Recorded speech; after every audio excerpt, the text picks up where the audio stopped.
চলো আজকে তোমাদের সাথে আমার জীবনের একটা খারাপ এক্সপিরিয়েন্স শেয়ার করি। দিনটা ছিল 25শে ডিসেম্বর 2024। সেই দিন ক্রিসমাসে ঘুরতে গিয়ে আমার এক বান্ধবীর সাথে প্ল্যান করি পিকনিক করব বলে। এরপর সেই দিন রাতে একটা গ্রুপ বানিয়ে তাতে মেয়ে বন্ধুদের অ্যাড করি, কারণ ছেলেরা অ্যালাউ নেই। খুব খুশির ব্যাপার, আনন্দের ব্যাপার, তখন সবাই রাজি পিকনিক যাব। এরপর প্ল্যান হয় পিকনিক কোথায় যাব, কি খাবো, কোথা থেকে কিনবো, নাকি সবাই বাড়ি থেকে কিছু রান্না করে নিব। যাই হোক, খাবারের প্ল্যানটাও সাকসেসফুল। এরপর প্ল্যান কিভাবে যাব, কত দূর, স্কুটি নেই, আবার কারো স্কুটি খারাপ। যাই হোক, সেটাও প্ল্যান শেষ অবধি সাকসেসফুল। এরপর এলো টাকা ওঠানোর পালা। এবার কেউ বলে ক্যাশ, কেউ বলে অনলাইন, অথচ কেউই পেমেন্ট করছে না।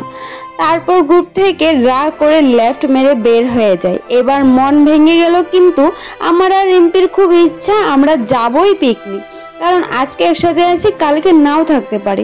দেখতে দেখতে সব বান্ধবীদের বিয়ে হয়ে গেছে, আর যাদের হয়নি ওরা হবু বরকে নিয়ে ব্যস্ত। বাট আমরা সিঙ্গেল বলে আমাদের জীবন এত কষ্ট, প্ল্যানগুলো কিছুতেই সাকসেস হচ্ছে না। এরপর আরও একটা গ্রুপ বানিয়ে তাতে মেসেজ দিলাম কালকে কে যাবে, কোনো রেসপন্সই নেই, কারণ শুধু রিম্পি একাই হইচই করছে আর আমি টেনশনে ডিপ্রেশনে চলে যাচ্ছি। যাই হোক, রিম্পি আর পূরবী টাকা পাঠালো 350 দেন। আমি সঙ্গে বাজার চলে গেলাম, তখন বাজে সন্ধ্যে 7টা। এরপর সকাল উঠেই আমি রান্না বান্নায় বসে যাই।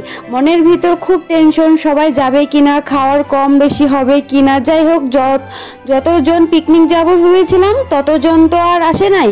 আমরা 6 জনেই নিজের স্কুটি আর পিছনে একটা হাতিকে বসিয়ে চলে গেলাম স্পটে। এরপরও শান্তি নেই, শুধু কাজ আর কাজ। তার মধ্যে আমাদের সামনে বাচ্চা পার্টিগুলো পিকনিক করছে। গার্লসের কোনো খবরই নাই। ও, তোমাদের তো বলাই হয়নি, আজকে তো আবার আমরা গিয়েছিলাম 3 জানুয়ারি পিকনিকে, আর সেই দিন রিম্পির বার্থডেও ছিল, বাট আমরা কেউ জানতামই না, তো ওর জন্য আর কোনো বার্থডে গিফট অ্যারেঞ্জ করা হয়নি। তা বলে কোনো ব্যাপার না, রিম্পি অলওয়েজ হ্যাপি। সো এদিকে দেখো, হেলমেটের জন্য চুলটা পুরো এলোমেলো হয়ে গেছে, সেজন্য হেলমেট লাগাতে চাই না, কিন্তু কি করব, পুলিশের যা ধরাধরি চলছে, হেলমেট ছাড়া ঘর থেকে বের হওয়াই যায় না। আর এদিকে দেখো,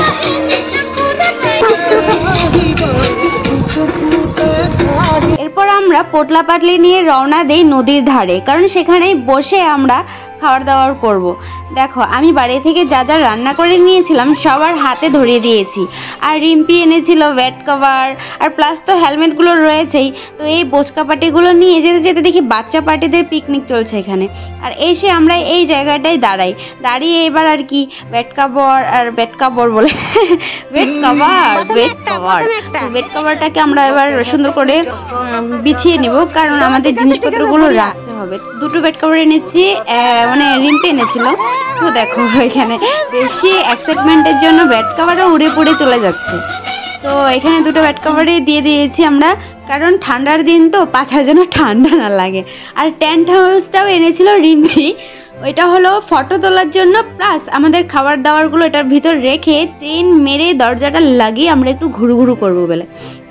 তো যাই হোক, টেন্ট হাউসটাকে কিন্তু বানাতে খুব কষ্ট হয়েছে, কারণ আমার তো এটার বিষয়ে কোনো আইডিয়াই ছিল না, আর ওরা 3 জন মিলে কোনো মতে বানিয়ে নিয়েছে। এই দেখো কি সুন্দর লাগছে, আর দরজাটা ওয়াও, জাস্ট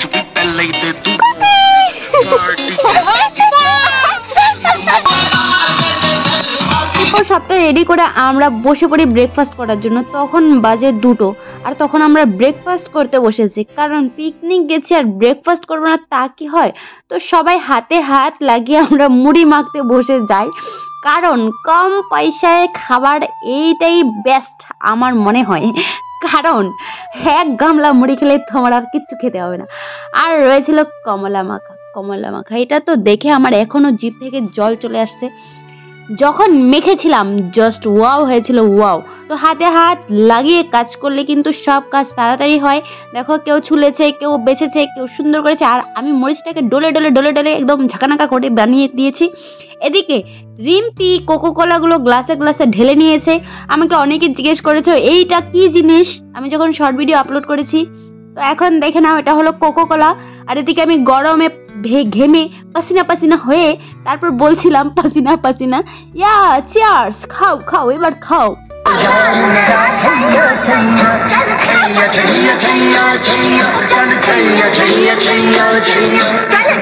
ভিডিও শুরুতেই বলেছিলাম 3 তারিখ রিম্পির বার্থডে, সো স্মল সেলিব্রেশন।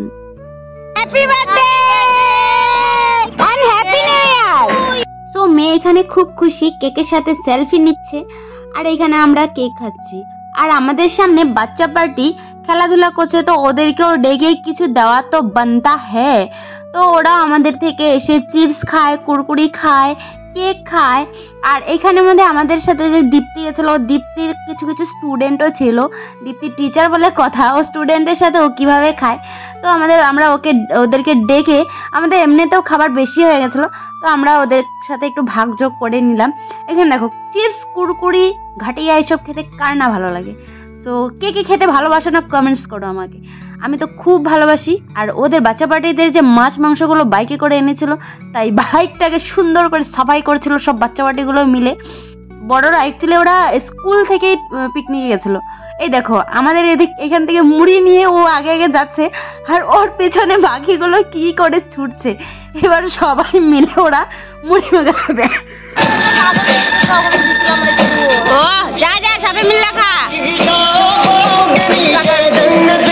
এখানে আমি খেতে খেতে শুয়ে পড়ি, কারণ গাইস আমি যখন বসেছিলাম আমার গালটা রোদে পুড়ে যাচ্ছিল, তাই আমি শুয়ে ছায়ায় বসেছি। আর একটা বোনকে বলেছিলাম আমাদেরকে একটু ভিডিও করে দিতে, কি ভিডিও করে দিয়েছে ওই নিজেও জানে না, আর এসে আমাকে বলে আমি ভিডিও করতে পারি না।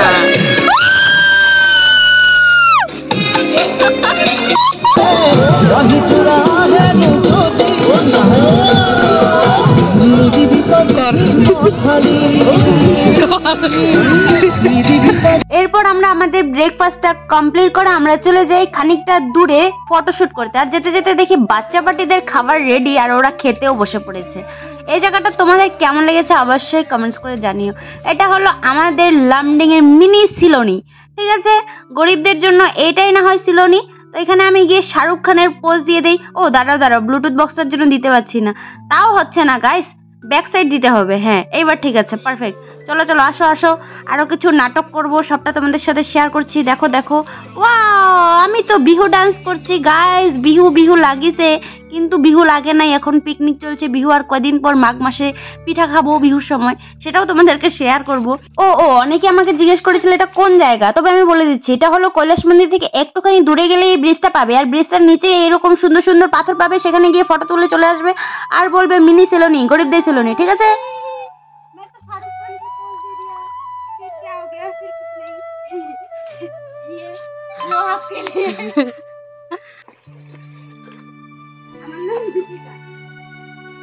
পাইদা দে অল্প।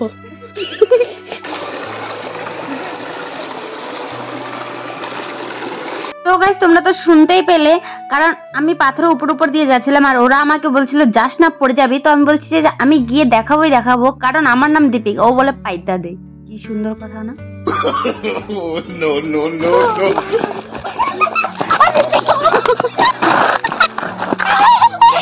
তো এখানে আমি কিছু রিলস বানিয়েছিলাম, আর রিলস গুলো ইনস্টাগ্রাম অ্যান্ড ইউটিউব, ফেসবুক সব জায়গায় আপলোড করেছি। যারা এখনো দেখোনি ওরা অবশ্যই গিয়ে দেখে নাও। আর এদিকে দেখো আমরা ঘুরে ফিরে এসে দেখি বাচ্চা পার্টিদের খাওয়া দাওয়া শেষ, আর আমরা খাবো বলে বসে আছি। আর এইখানে দেখো মহারানী কোমরে হাত দিয়ে দাঁড়িয়ে আছে আর আমি একাই কাজ করছি। এদিকে রিম্পি আবার আমাকে বলে এই কামলি বাড়ি কাম কর, মানে আমি একাই কাজের জন্য আছি, বাকি সবাই কোমরে হাত দিয়ে দাঁড়িয়ে থাকবে। মানে এত খারাপ সময়, ওরা এনজয় করবে, ফটো তুলবে, নাচবে, আর আমার কোনোটাই করার সময় নেই, শুধু কাজ আর কাজ। যাই হোক হাতে হাত লাগিয়ে আমার জন্য সালাদটা কেটে দিয়েছে। সালাদ কাটতে কাটতেও মেয়ে ডান্স করছে। আর এদিকে আমাদের খাবার রয়েছিল পোলাও, এগ কারি, চিকেন, আর রয়েছিল চাউমিন আর সালাদ। তো এইগুলো ছিল খাবার। দেখো ওরা শুধু নাচে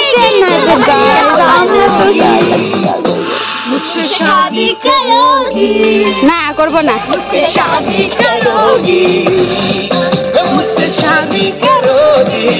এত এত কাজ করছি আর সেগুলো মুহূর্ত ক্যাপচার করবো না। আমি বলেছি ওই আমাকে ভিডিও করে দে, তো আমি সবাইকে চিকেন দিচ্ছি, দে দে ভিডিও করে দে, তো আমাকে ভিডিও করে দিচ্ছে। আর পার পার্সন ছিল 2টো করে এগ আর চিকেন আর স্যালাড, বাট আর কিছু না। আর একজন নিরামিষভোজী ছিল, ওর ছিল চাউমিন। তো আমরা সবাই খেতে বসে পড়ি। আর দেখো ভাতটা যেহেতু সকাল সকাল রান্না করেই তাড়াতাড়ি করে টিফিন বক্সে ভরে নিয়েছিলাম, ভাতটা কিন্তু একটু পোলাওটা কিন্তু একটু নরম নরম হয়ে গেছে। তারপরেও দুর্দান্ত, রিম্পি রিভিউ দিচ্ছে, তাতেই আমি খুব খুশি। তো যাই হোক, এবার আমার খাবার পালা। না কিছুটা মানে নরম হলেও খাবারটা কিন্তু ভালোই ছিল আর টেস্টি হয়েছিল। প্রথমবার বানিয়েছি সেই হিসাবে অনেকটাই ভালো হয়েছে গাইস। যতটুকু পেরেছি ততটুকু করেছি, খাবার যোগ্য হয়েছে, কেউ ফালায়নি, সেটাই অনেক বড় ব্যাপার। তারপরে কি গাঁঠি বস্তা বেঁধে নিয়েছি। যাওয়ার সময় তো পেটি করে নিয়েছিলাম, বাট পেটিটা ভেবেছিলাম যে আর লাগবে না, ফেলে টেলে দিয়েছি। এরপর বাড়ি আসার সময় এরকম বাদ্যা বেটির মতন দৌড়ে দৌড়ে চলে আসি, আর কিছু করার নেই। আসার সময় সব দুজন অলরেডি বাড়িতে চলে গেছে। আর আমরা যেহেতু মানে আমার আর রিম্পির ঘাড়ের উপরে সব থেকে বেশি দায়িত্ব, কারণ ওই রিম্পি দেখো বলছে আর জীবনে আমি নেই এইসবে, আমি আর নাই। তো আমি এখানে আমার পটলা পাটলি আমার যা কিছু ছিল সব নিয়ে আগে এগোচ্ছিলাম। ও বলে ঠিক আছে যা যা যা, আমি ভিডিও করে দিচ্ছি, তুই যা। ও মা, আসা মাত্রে দেখি সামনে চোখের সামনে গাঁদা ফুলের বাগান।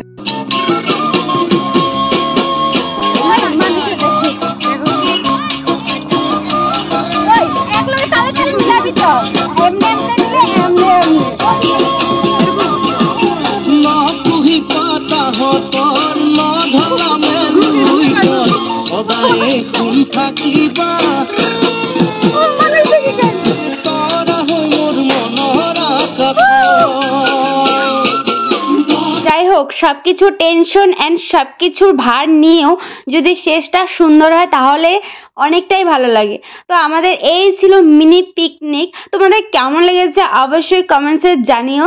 সো আমার তো অনেক বেশি ভালো লেগেছে, হয়তো কষ্ট হয়েছে, বাট সেটাই একটা মেমোরিজ। তো এই ভিডিওটা এই পর্যন্তই, দেখা হবে নেক্সট কোনো একটা সুন্দর ব্লগে। ততক্ষণের জন্য সবাইকে টাটা, বাই।